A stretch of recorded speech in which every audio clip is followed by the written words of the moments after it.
CPLO। क्या है ये CPLO? सुन सुनकर परेशान हो रहे हैं लोग, ये आखिर है क्या CPLO? बेचारे CPLO खुद ही नहीं पता ये चीज़ है क्या। अब इसका नोटिफिकेशन निकाल दिया इन्होंने, भर्ती भी कर ली, ठीक है, ऑफर लेटर भी दे दिया, लोगों ने ज्वाइन भी कर लिया, लेकिन इनको ये नहीं पता लगा आखिर CPLO है क्या। कहीं इनको लिखा आता है भर्ती की जाती है, उसमें तो लिखा होता है कि क्रीड पंचायत लोकल ऑपरेटर। कभी सरकार पंचायत विभाग इनको कहती है ग्राम विकास सहायक, और कभी बोलती है इनको क्रीड पंचायत लेवल ऑफिसर। लेकिन अभी तक क्लियर नहीं हो पाया बेचारा CPLO को ये आखिर है क्या। ये ऑपरेटर है या ग्राम विकास सहायक है या ऑफिसर है, क्या है ये। अब इसी चीज़ों को मैं दूर करने के लिए मैं कुछ बातें रखना चाहता हूँ। देखो, ऑपरेटर काम क्या होता है कि किसी चीज़ को ऑपरेट करना, जैसे कंप्यूटर ऑपरेटर होता है, जैसे डाटा एंट्री करना है, जिस टाइप ऑफ वर्क जो होते हैं वो ऑपरेटर होते हैं।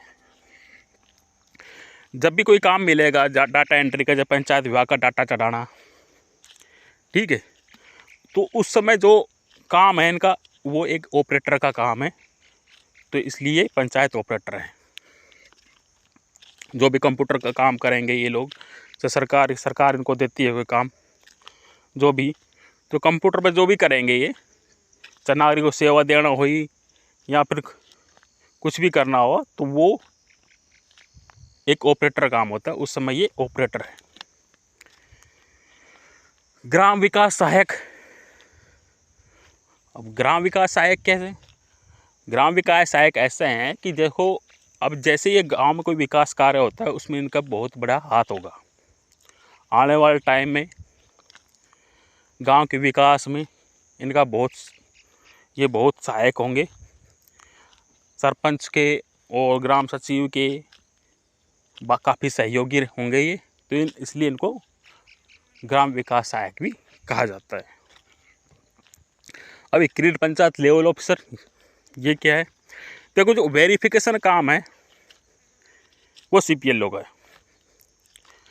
जब ये वेरिफिकेशन करते हैं किसी भी चीज़ की, चाहे वो फैमिली आई रिलेटेड वेरिफिकेशन हो, चाहे वो किसी योजना की कोई स्कीम के तहत लोगों ने फार्म भरे, उस चीज़ के तहत अगर वेरिफिकेशन करने का समय आता है, इनका वेरिफिकेशन करते हैं, या फिर भी कोई पंचायत का काम उसकी अगर वेरिफिकेशन करेंगे ये, तो ये एक ऑफिसर का कार्य करेंगे। देखो, ऑफिसर के लायक योग्यता इनको दो एग्जाम दे रखे हैं, वो नेगेटिव मार्किंग जो होती है वो एक ऑफिसर के एग्जाम में ही होती है वो, ठीक। कभी भी देखना कोई अफसर का एग्जाम होगा ना, उसमें नेगेटिव मार्किंग मिलेगी। तो उन्होंने एग्जाम ऑफिसर वाला ही दे रखा है, तो इनका हक भी बनता है। तो ये उस समय क्रीड पंचायत लेवल ऑफिसर कहलाए जाते हैं।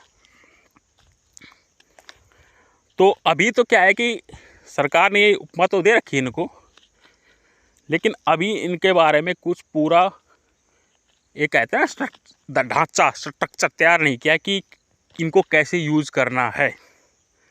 अभी तो क्या है कि ये उस लकड़ी के उसके भांति हैं कि मतलब उस लकड़ी का क्या बोलते हैं उसको, घनाकार होता है जो, उसको वो फिट करने की कोशिश करते, जहाँ भी ये फिट होते हैं वहीं लगाने की कोशिश करते हैं।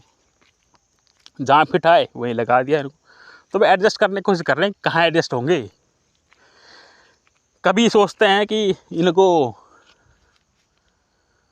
CSC वाले की तरह काम ले लेते। जो मनोहर लाल खट्टर थे उसकी सोच तो पता क्या थी? उसकी सोच तो ये थी कि जो CSC वाले थे ये लोगों से नागरिक का पैसा ले रहे थे, फैमिली आई रिलेटेड पैसा ले रहे थे या और कुछ ले रहे थे, ठीक है, और भी योजनाओं के पैसे ले रहे थे, कहते कि गांव के लोगों को वो सुविधा फ्री में मिल सके। इसलिए मनोहर लाल खट्टर ने इनको अटल सेवा केंद्र ऑपरेटर के रूप में इन्होंने सोचा था कि इनको CSC वाला बना के इनको भर्ती की जाए। फिर सरकार ने सोचा कि भाई इतने में तो इनका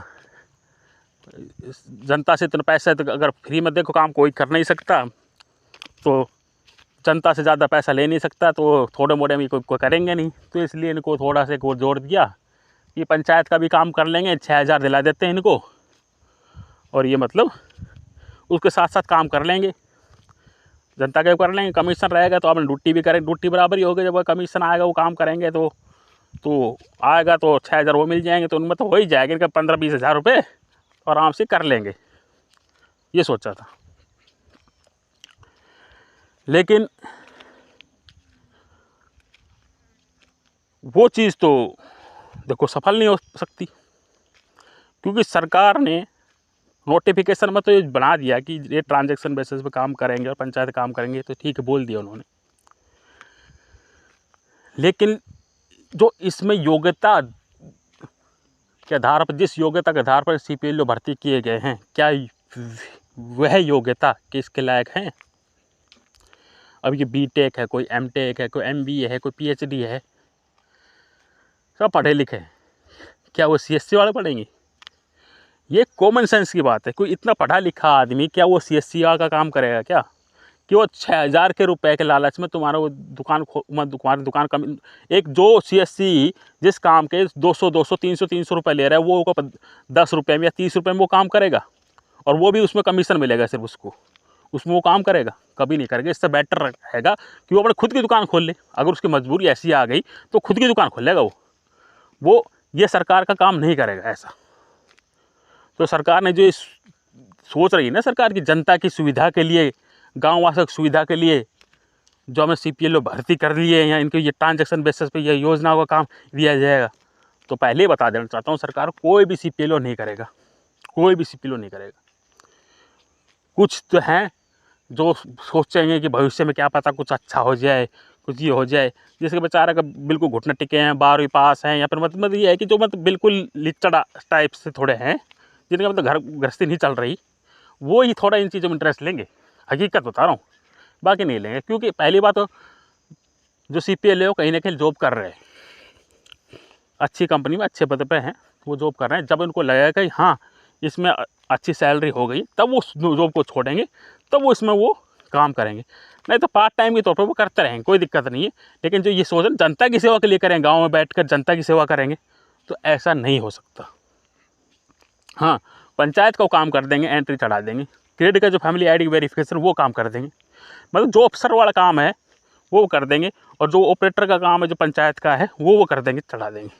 वो चीज़ हो सकती है, वो भी जब भी हो सकती है जब सब CPLO को सुविधा मिल से उस चीज़ की, मतलब विभाग के द्वारा उनको कंप्यूटर आदि सिस्टम वगैरह मिल जाए, ठीक है, और उनके घर पर ही रखवा दिया जाए।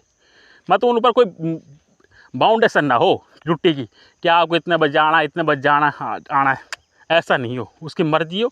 बस तुम टास्क दे, सरकार टास्क देगी, उसके बदले क्रेडिट विभाग उनको कमीशन देगा और वो 6,000 देंगे, वो टास्क पूरे करता रहेगा। तो ये मतलब वो चलेगा, ऐसे चलता रहेगा, ऐसा डर रहा है जो चल सकता है। लेकिन अगर सरकार को कुछ इनसे कुछ अच्छा ही काम लेना है, 2 एग्ज़ाम लिया है, जैसी क्वालिफिकेशन है इनकी, उसके आधार पर अगर कुछ लेना है, करना है, तो फिर तो भाई इनके लायक सैलरी भी करनी पड़ेगी। और जो पद है क्रीड़ पंचायत लेवल ऑफिसर, ग्राम पंचायत सहायक, क्रीड़ पंचायत लोकल ऑपरेटर, कुछ भी कह दो, उससे कोई मतलब नहीं।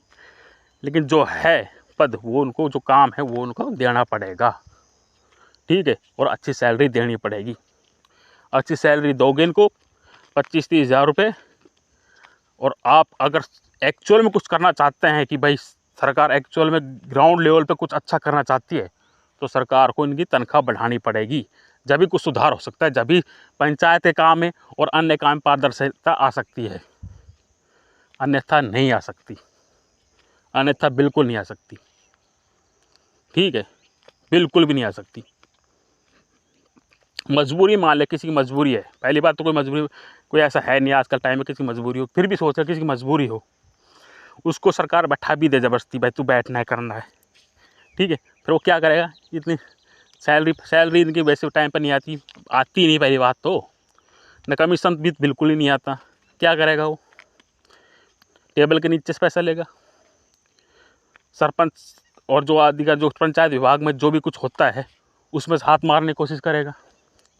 तो बंदा मरता ना क्या करता, कहा होता ना, बंदा मरता ना क्या करता, घर ने सबको चलाना है भाई, ठीक है। या तो हमने कहीं जॉब देखा है दूसरा, या फिर अपना वो इन चीज़ों में हाथ मारेगा। इन चीज़ों में हाथ नहीं मारने देगी सरकार, तो सरकारी छोड़ के चले जाएगा, कहीं और धंधा करेगा। लेकिन करेगा, अगर सरकार ने ग्राउंड लेवल कुछ करना है एक्चुअल में, तो भाई इनकी सैलरी अच्छी करनी ही पड़ेगी। जब तो कुछ हो सकता है, नहीं तो कुछ नहीं हो सकता। ठीक है, मैं तो सभी CPLO को ये बोलना चाहता हूँ कि भूल कर भी जब तक आपकी सैलरी 25-30 हज़ार ना हो जाए, अपने जहाँ भी जॉब आप कर रहे हो उसको इस जॉब के चक्कर में मत छोड़ देना। ने पछताने के अलावा आपको कुछ नहीं मिलेगा। जिस दिन आपकी 25-30 हज़ार रुपये तनख्वाह हो जाए और आपका काम ऐसा हो वास्तव में अफसर लायक जो कुछ है, ठीक है, उस दिन आप बेशक छोड़ सकते हो, कोई दिक्कत नहीं है। वो थोड़ा ऊपर नीचे हो जाता है, वो कोई दिक्कत नहीं है। ठीक है, जब तो आप आओ, लेकिन जब तक इसके आगे निश्चित पॉलिसी नहीं बन जाती तब तक नहीं, कोई भी रिस्क मत लेना। ठीक है ना, और कोई भी रिस्क मत लेना।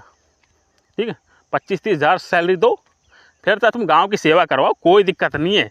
चाहे तुम फिर वो CSC काम फ्री में करवा दो,